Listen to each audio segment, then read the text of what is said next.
Okay, so what we're going to do today for the first part of the class is we're going to look at where law comes from. So we're interested in intellectual property law, but there's the broader question, where do we get laws from at all? And it turns out that there are a variety of sources. But the most important thing to remember is that law is a social construct. So it doesn't really come from anywhere apart from agreement of a people in a group or in a society or in a culture to have this set of rules. I suppose with the notable exception that many people believe that some law and some morality comes from God, like directly from God. So you have the Ten Commandments, you have Sharia law, you have, whoops, something gone wrong there. Various, don't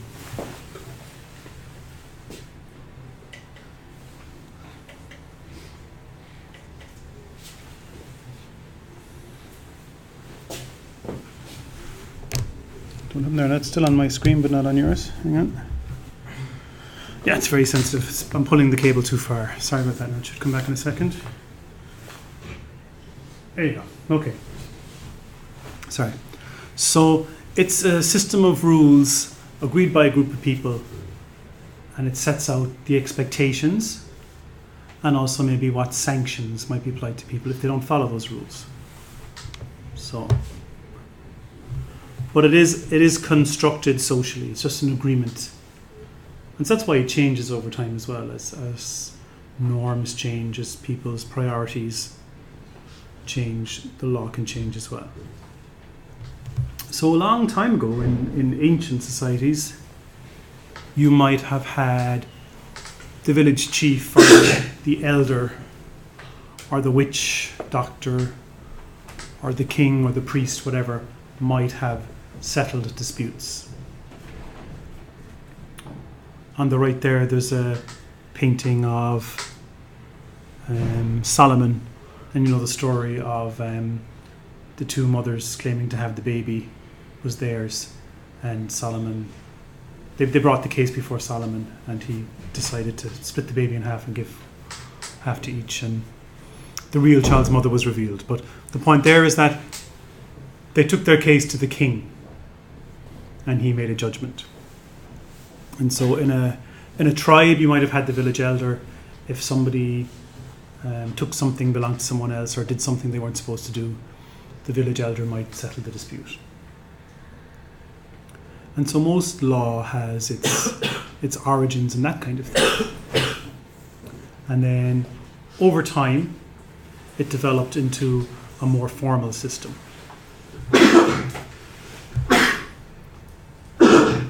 So we have this idea then of common law. And so this is law that comes from custom. So just the way things have been done before, this is the way we do things, and that becomes the law. And it can be a bit tricky because as such, it isn't really written down. It's not like you can go and consult all of the rules in a big book somewhere, or on a tablet somewhere, or in a cave somewhere that says these are all the rules by which we're going to live. The rules that have developed over time. So in Ireland, for example, forming a contract, making a deal, is very easy, and that's governed by common law. So there's no rule really, there's nowhere written down where it says this is how you make a contract. It's just evolved over time. And so judges and lawyers and people whose business that is know how contracts are formed. So like in Ireland, for example, to form a contract, you have to have an offer, an acceptance, and some consideration. So you could say, I'm offering to buy your iPhone for €100. I'd say I accept because you've offered, I've agreed, and there's a consideration, we call it, money in this case, then that's a deal.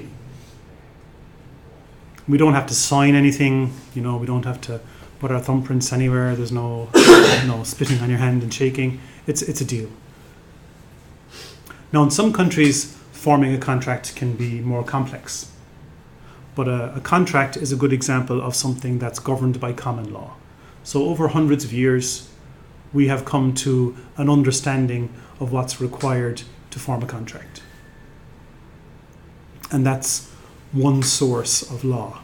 And it's a very important source of law in some parts of the world. So Ireland uses this common law system, and it's derived from English law. And so customs, the way things were done, eventually became unified into a system of law, and you had the king at the head of that. And so justices travelled around to different parts of the realm and uniformly applied this law.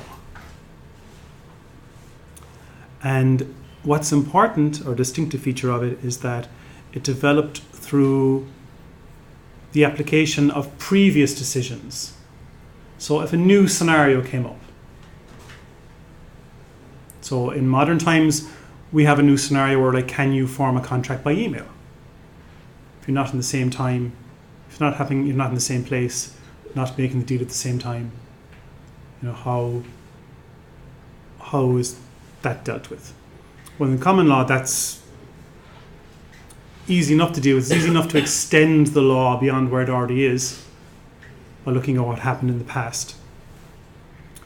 And so previous judicial decisions and similar sets of facts are applied or perhaps extended, but the law develops, and judges have a very important role to play in that.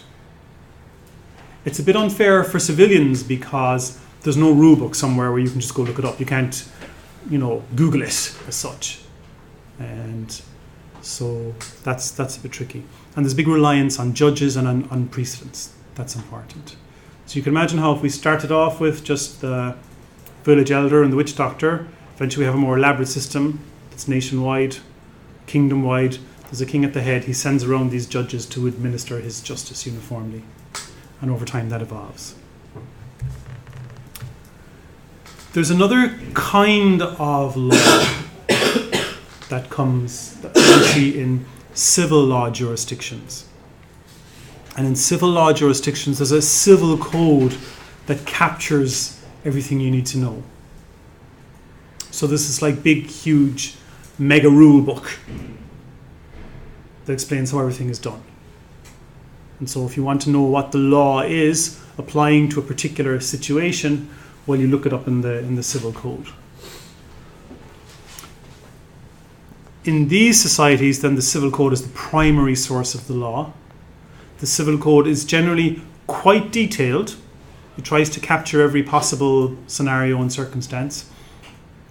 And then as new issues arise, so let's say, how do you form a contract by email? Well, okay, we have to think about that one, and then we'll update the rule book. So there's much less reliance on case law in civil law jurisdictions. So these places like France and Spain and Germany.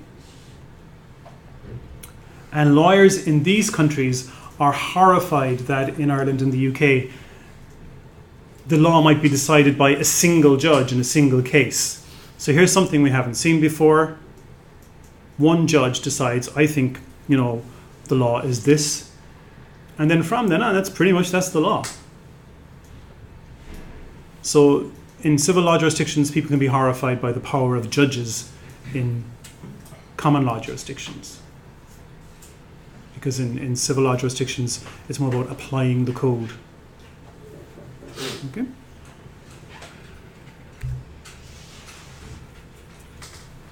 So we have common law legal systems throughout much of the English-speaking world. We sometimes call it English law. It's not terribly politically correct, obviously.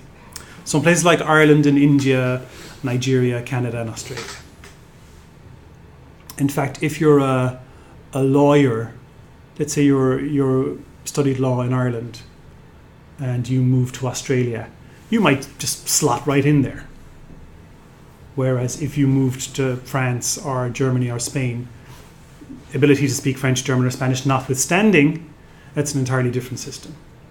So sometimes you'll even see job ads, say in Australia, which would say, a law degree from a common law jurisdiction. Sometimes students from the continent like to come to Ireland and the UK for a master's so they can get exposure to the way common law works. Okay? Whereas on the continent then, it's principally civil law. Now, reconciling these two traditions has been quite a challenge for the EU. It's not bad enough that there are so many different countries with different traditions and priorities and objectives, but you also have two completely ways of thinking about the law and developing the law. And after Brexit, it's going to be very lonely in Ireland because we'll be the only civil law jurisdiction remaining. Sorry, common law jurisdiction. We'll be the only ones left in the EU once the British leave. Although you could see how that might even provide us with some opportunities. If you're an American company or you're a business from a civil common law jurisdiction, you might like to prefer to deal with things here. So like if you have your base in Ireland and your website is in Ireland, well then the laws governing your business, your contracts that you make with other people, for example, might be adjudicated in Ireland. The common law and the English law is so widely respected and widely used that you have situations where, say, if you're a Swedish company working with a French and Egyptian partner to build a pipeline from Iran to somewhere else, in your dealings you might decide that the terms of this contract are going to be adjudicated under English law.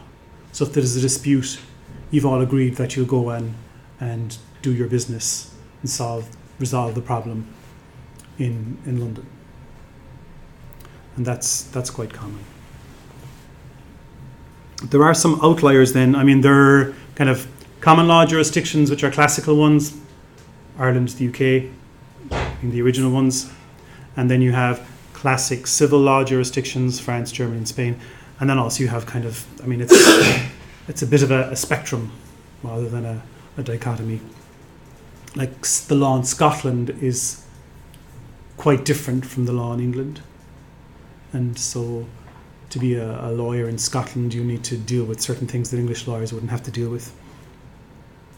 Quebec has French influences. Louisiana has Spanish influences actually more than French in terms of its legal heritage. So being a lawyer in Louisiana is a very tough job because a lot of the stuff you might have learned is different in Louisiana. They say it's the hardest state to pass your bar exam because it's so hard, so different. Okay. So there's two ways of developing the law, two ways in which it has come to the state that it's at. Now, we also talk about civil law versus criminal law. And the important point is it's actually not the same civil. The same word is being used twice here. So we have a common law jurisdiction and a civil law jurisdiction, and we have criminal law and civil law. But civil isn't the same thing. Okay? So civil law is about the relationships between individuals in the community and doesn't involve the community as a whole. So civil law deals with private wrongs. So if you are building something in your house and you turn the ladder the wrong way and you smash my windows, like that's a wrong you have done on me, you know, as an individual. It's one individual on another individual. But it's not an issue for society as a whole. Whereas you going around throwing rocks at my window, that's a whole other thing. Okay, it's still my poor window smashed. I'm still the one that's harmed. But it's a very different kind of thing. Okay? So a contract between two individuals, for example, is governed by civil law. So if, having agreed to sell you my iPhone for €100, I try to welch on that, I try to back out of that deal that we made, that's a problem between me and you, and the civil law could resolve that for us. It's not a problem for the guards.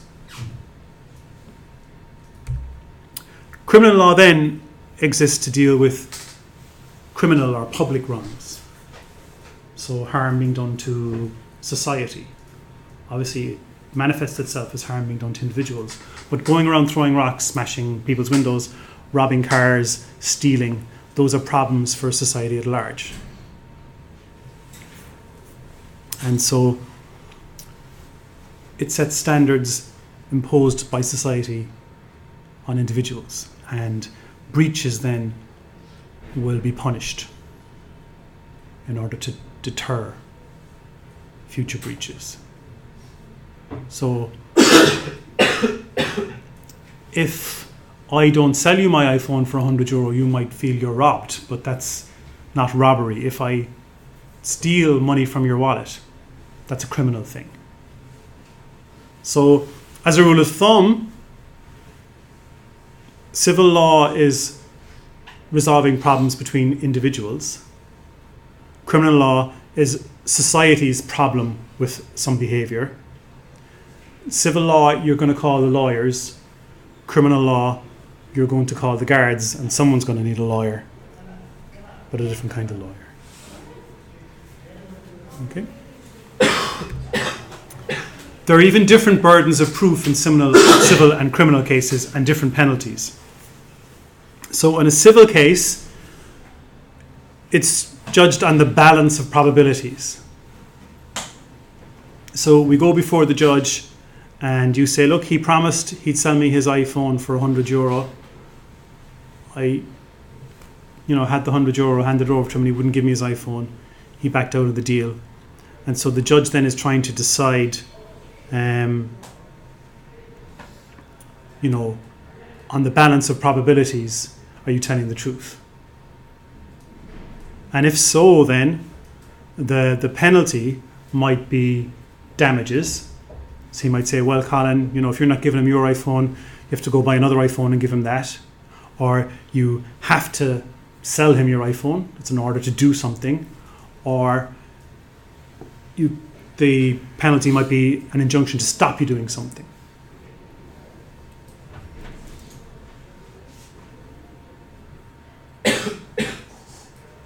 In criminal law, then, the burden must be beyond a reasonable doubt.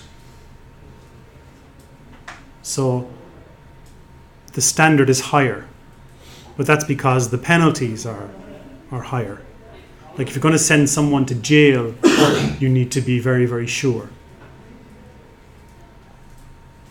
And so there's a difference there. A degree of vagueness, a degree of fluffiness is allowed or permissible or tolerable, I suppose, in civil issues. That's not in criminal ones. You need to know what the law is. It needs to be very, very clear before we go rounding people up and sending them to jail, because that penalty is so severe. So in the trademarks, for example, if your trademark is confusingly similar to someone else's, then that's a problem. Confusingly similar. Well, what's that? How similar does it have to be? How confused do you have to be? We can tolerate that degree of wiggle room because, we're not sending someone to jail. We're just going to say to someone, sorry, you can't have that trademark, or you have to stop using that trademark. Okay? So there are differences between civil law and criminal law. Intellectual property law is primarily civil law, Although if you are going around forging Louis Vuitton handbags or pirating DVDs, then there is a criminal element there when it comes to enforcement. But just to confuse you, or just to avoid confusion, just remember that the civil in civil law versus criminal law is not the same as civil law in civil law versus common law. Okay? No. So, in a democracy then, and in a few pretend democracies, parliaments pass laws. And so that's another way we get law. So common law comes from just custom, the way we've done things all along. Now, statutes then are passed by parliaments. So in Ireland, we have the Oireachtas, it's the name of the parliament, and it has two houses, the Dáil and the Seanad. And in Ireland, the president must sign laws. Is anyone in the class from somewhere outside of Ireland? Do they have two houses of parliament in your country? Two? Yeah. Yeah. Some countries have done away with the upper house. In a lot of countries, the upper house was not directly elected, but full of worthies or representatives of segments of society. So I think in Sweden, for example, they've done away with the upper house. So it was just one parliament. We toyed with abolishing the upper house a few years ago, and we decided not to do it. There was a referendum, and we decided not to. You can look up the Irish laws that are passed on this website, Irish statutebook.ie. It's actually very good. It's a very good example of how to do it right. Sometimes I've been looking for something on the UK website and I couldn't find it. But because the law had been passed way back, it was also in the Irish statute book, and it was easier to find it there. But the UK is quite difficult as well in the UK when you're looking up laws, because some laws apply in England and Wales, some laws only apply in Scotland, some laws only apply in Northern Ireland. And so it's a bit of a hodgepodge there. So in Ireland, the two houses must pass the law, and then when it's passed, it goes to the president in Áras an Uachtaráin, and he or she must sign that then in order for it to become law. This is a picture, I believe, of the current Dáil. It was first in... No, it's in Leinster House. It was first in Bank of Ireland. That's we see now in front of Trinity. That's where the first Dáil was. Okay? So, after independence in Ireland, we had the Irish Free State. And Ireland took a very pragmatic approach to independence. It wasn't like a communist revolution or anything. So in Ireland, we pretty much replaced everything kind of stayed the same. So civil servants were still civil servants. Everything kept going pretty much the way it was. Obviously, we were independent, so some functions that had been reserved for the British government were now the preserve of the Irish government. In the Irish Free State, I think the king was still the head of state, nominally. But the important point was that all of the laws that were on the statute book were still there. So like the original law in Ireland making abortion illegal, for example, predates the state. So it's been illegal for a very long time, long before Ireland was independent. And over time then, the laws were updated, and so the law changed, and some things were repealed as well. But basically, when Ireland became independent from Britain, we weren't starting from scratch, which is why our legal system is so similar to theirs.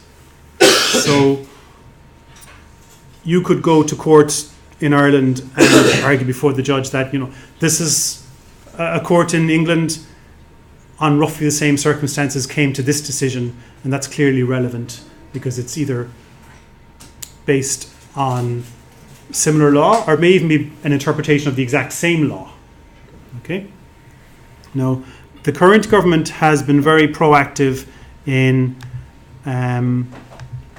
repealing some laws that have been on the books for a long time. So in 2014, we decided we were no longer at war with Denmark. We decided to call it quits, and the war with Denmark was ended. And we had a war with France. We declared war on France in 1744, and in 2014 we repealed that piece of legislation. Okay. Proclamation of 1661 prohibiting drunkenness, cursing, swearing, and profaning on the Lord's Day. So I guess you could be drunk and cursing and swearing on any other day of the week. That was on the books. So before, in June 2014, the guards could conceivably have arrested you and brought you to court for swearing on Sunday. Now, obviously, they had better things to be doing, but the current government has been very proactive in repealing and tidying up the statute book, repealing things that are no longer necessary. There's some interesting ones. There was one that was quite recent from the time of the Spanish Civil War, and it was designed to stop Irish people going and fighting in the Spanish Civil War. And so before 2014, an Irish person couldn't go to Spain without a special stamp issued by the government on your passport, which, I think that law was clearly flaunted with some gusto. Okay.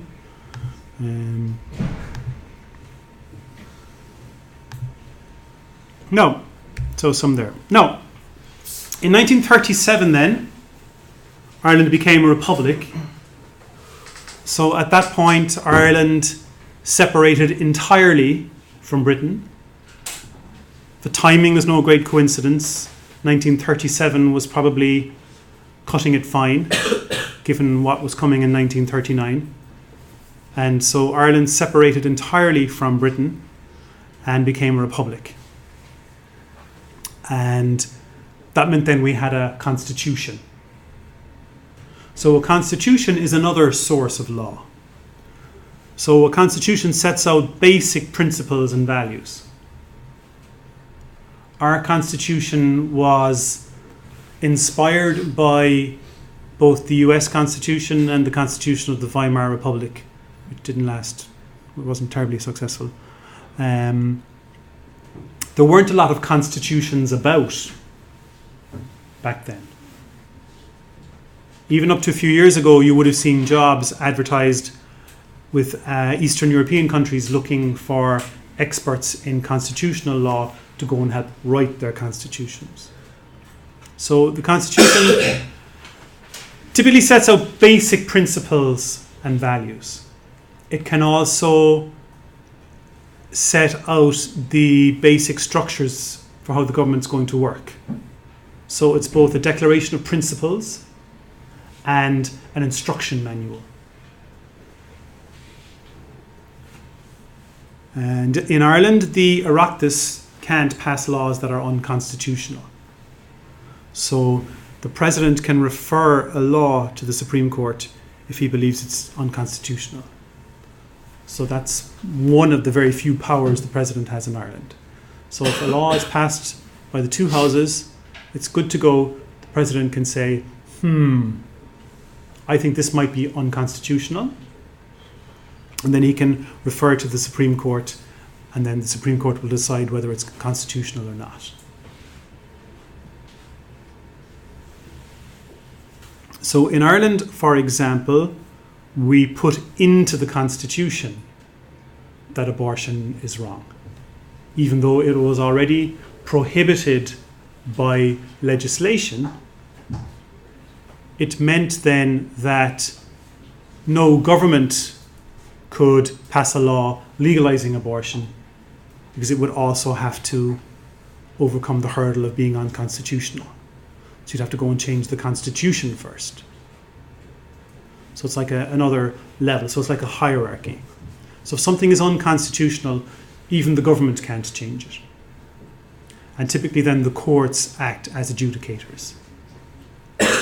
So there's some interesting things going on in Poland at the moment where the government is trying to do things that some people would consider unconstitutional, and it's hacking away at the judicial branch to try and push things through. Now, you can also have what's called subordinate or delegated legislation. By the way, the reason we're going through all this is that for intellectual property law, the sources are at all these different levels.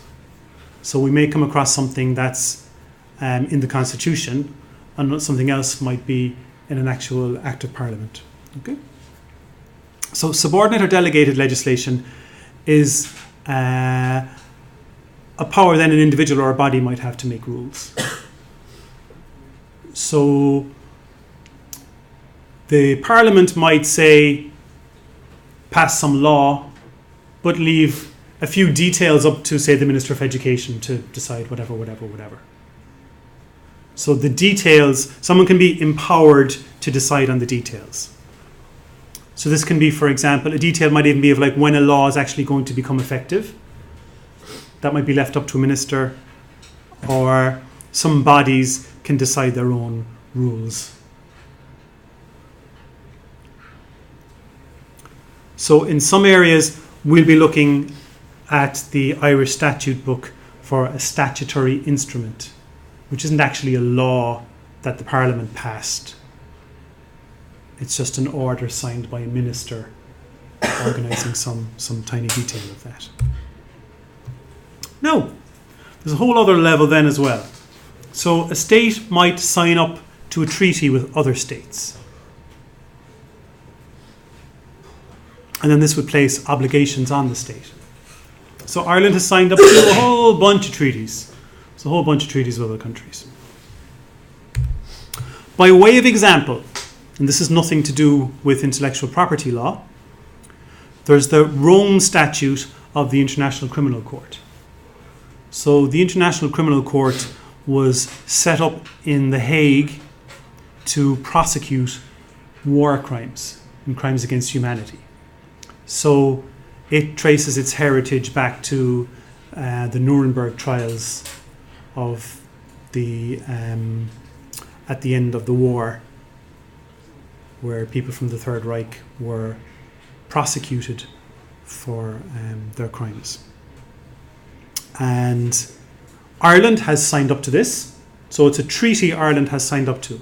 So notwithstanding the laws passed by the Parliament and notwithstanding things in the Constitution,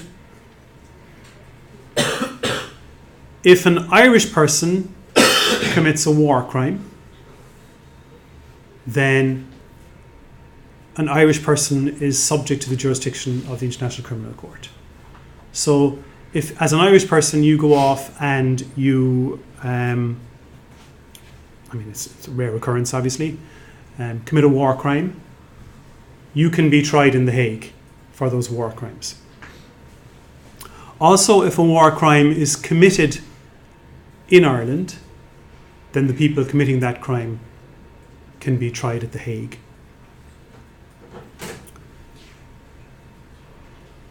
This territorial one is interesting because that could even apply to ships registered in Ireland. You recall a few years ago there was a flotilla of ships trying to break a blockade to a port in Palestine, and some Israeli ninjas boarded the ship and some people were harmed. One of the boats was registered in some tiny island state called Comoros, which had signed up to the Rome Statute. And so if a war crime or a crime against humanity was committed on board, the International Criminal Court in The Hague had jurisdiction over that. Now, nothing came of it, but it was an interesting detail that people maybe hadn't considered. Lots of countries haven't signed up. So the US hasn't signed up. Russia hasn't signed up. China hasn't signed up. And lots of African countries were initially very enthusiastic because they thought it was a way to prevent massacres and prevent people recruiting child soldiers and a way to prevent genocide. But there's a bit less enthusiasm now because some of them are complaining that, it's only Africans are being hauled before this court. So anyway, nothing to do with international property law, but it's a good example of a treaty that Ireland has signed up to. And as a result of that, all of us are now subject to this law. And so if we find ourselves hither and yon involved in some form of genocide, then we can expect to be hauled before the International Criminal Court in a way that citizens of other countries might not. Okay? Now, a very important body in Europe is called the Council of Europe, and it's not to be confused with the EU or the European Council or the Council of Ministers. It's a whole other thing. The fact that they even have the same flag just compounds the problem. But the Council of Europe was founded in 1949 to promote human rights, democracy, and the rule of law. So you have to put yourself in the mindset of people in 1949, which is just after the war. People are like, holy fuck, we can't allow this to happen again. So this Council of Europe was formed, and it's meant to try and prevent the kinds of things that happened during the war. Now, it can't actually make laws.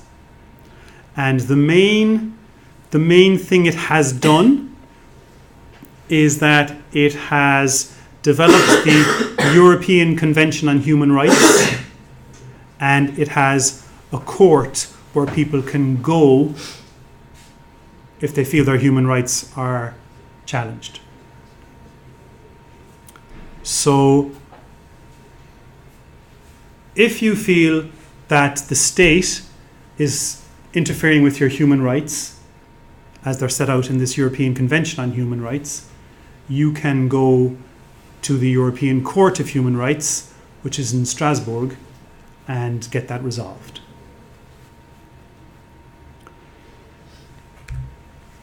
So some things in the European Convention on Human Rights. So Article 3 of the Convention prohibits torture. Article 6 insists that people get a fair trial. Article 8 of the Convention is about privacy. Article 10 of the Convention is about freedom of expression. And there are some protocols as well, which are kind of add-ons. And Protocol 1, Article 1 is about the right to property. We're interested in this because actually the right to have your property not taken off of you also encompasses intellectual property. So there is this human rights dimension to copyright, trademark, and patents. It's interesting, given we were talking the other day about property, and it's kind of a choice. It's a choice a society makes. You can have societies that, you could conceivably have a society that doesn't have property. It is interesting that the right to property is enshrined in the European Convention on Human Rights as a human right. But if you think about what happened in the war, one of the first things that was done to Jews to undermine them in Europe was their property rights were tinkered with and challenged. And if you undermine people's property rights, that might be enough even to make them leave.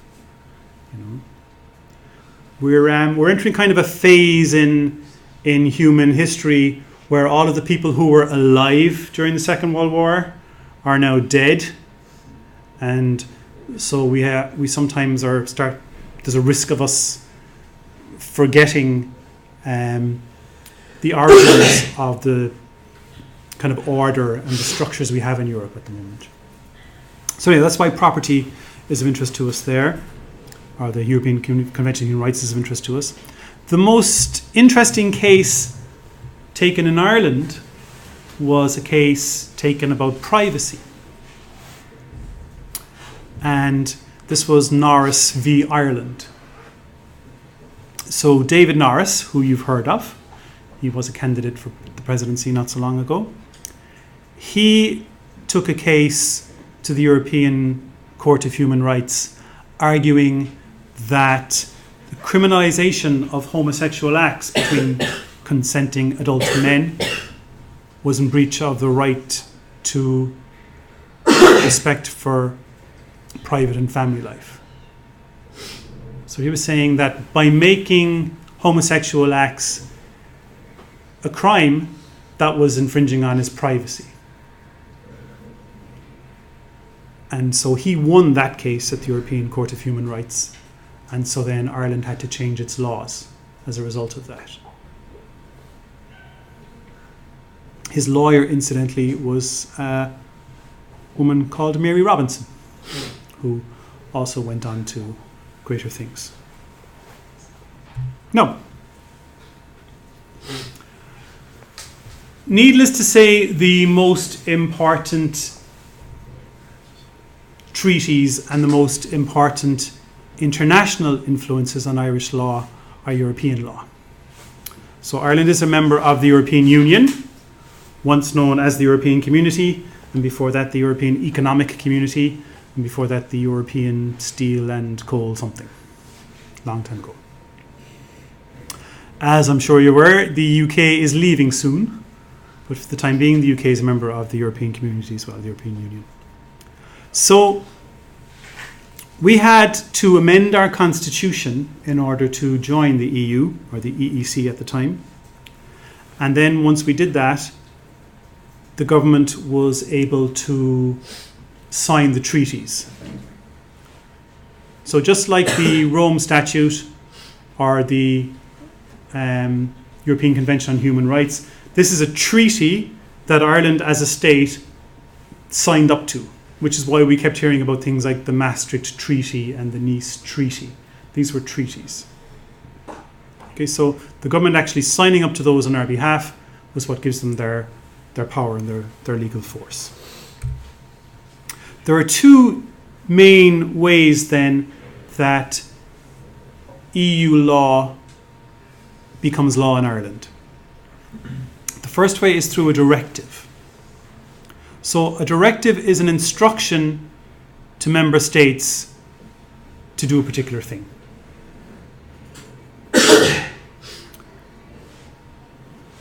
So it would be passed by the Parliament in Brussels/Strasbourg, but it's not directly applicable in Ireland.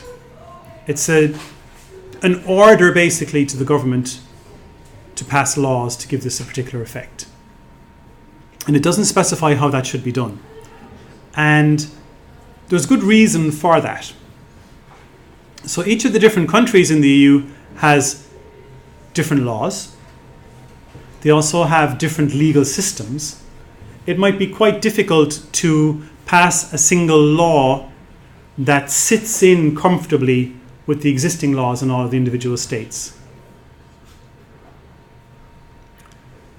So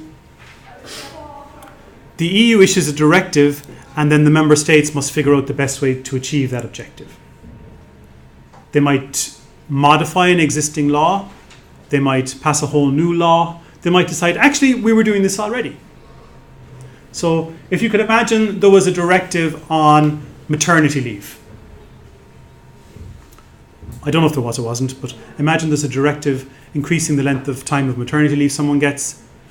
Ireland might have to change a particular piece of legislation. The UK might have to change another piece of legislation, and in Sweden they might go, what? Only that long? Sure, we're doing that already. We don't have to do anything. We're already meeting the objective. So that's a directive. And this approach lets each state then integrate the objective into its existing framework. So there was a directive 2000/60/EC, for example. That's a requirement to charge customers for water.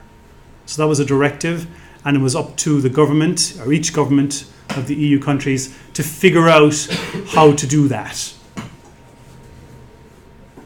And as we all know, that's a whole other story in Ireland, and they didn't do a great job of achieving that. Regulations then are different.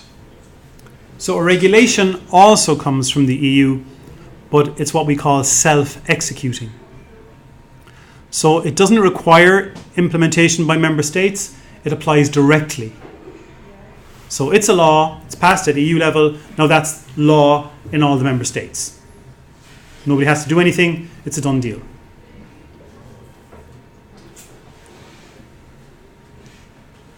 You could argue there's a move now towards more and more regulations as the EU institutions become more confident. So then we have the European Court of Justice. So this then is the referee in all this when it comes to European legislation.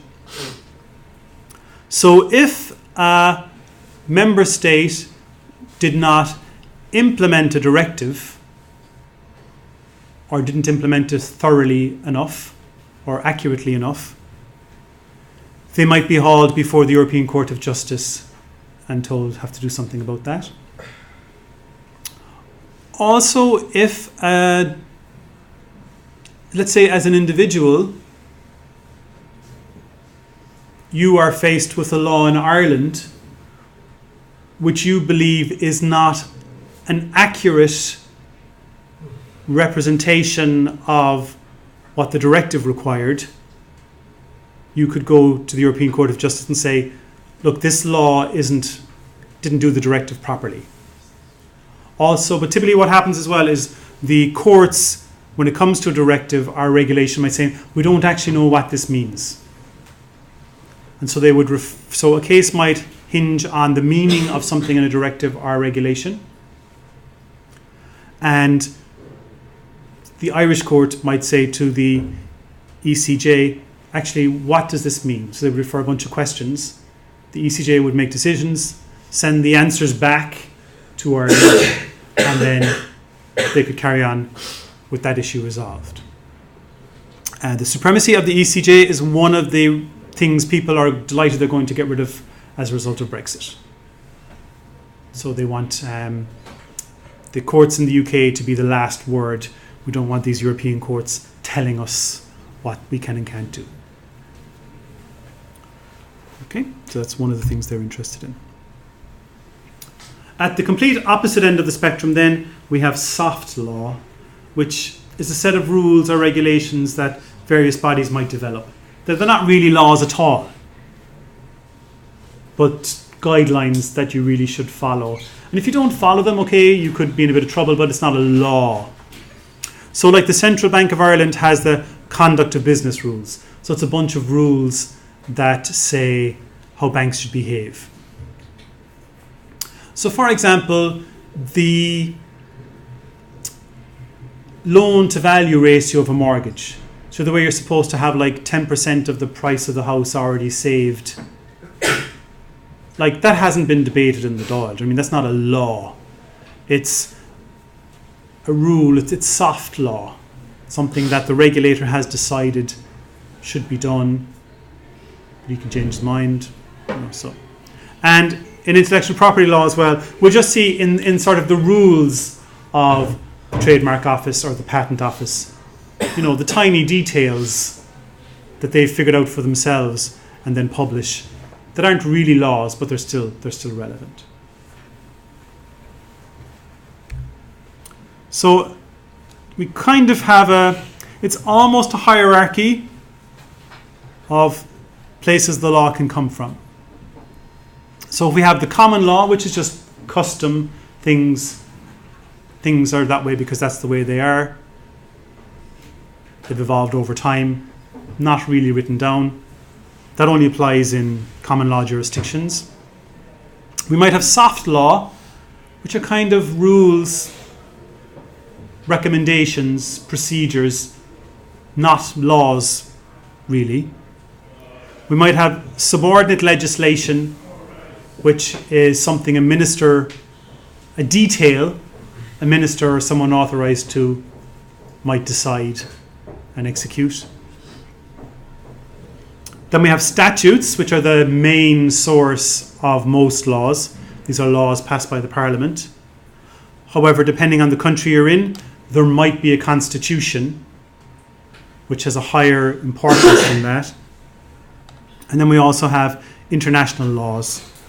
So we have the European Convention on Human Rights, with the Rome Statute, with all that EU law, huge body of law.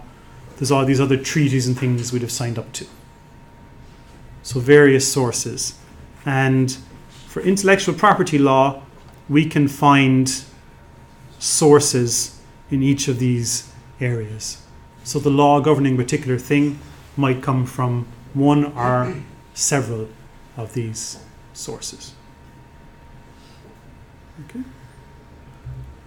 Now, in a federal system like the EU or the US, there's always this issue of what kinds of things can the federal government be in charge of and what kinds of things can the states can be in charge of.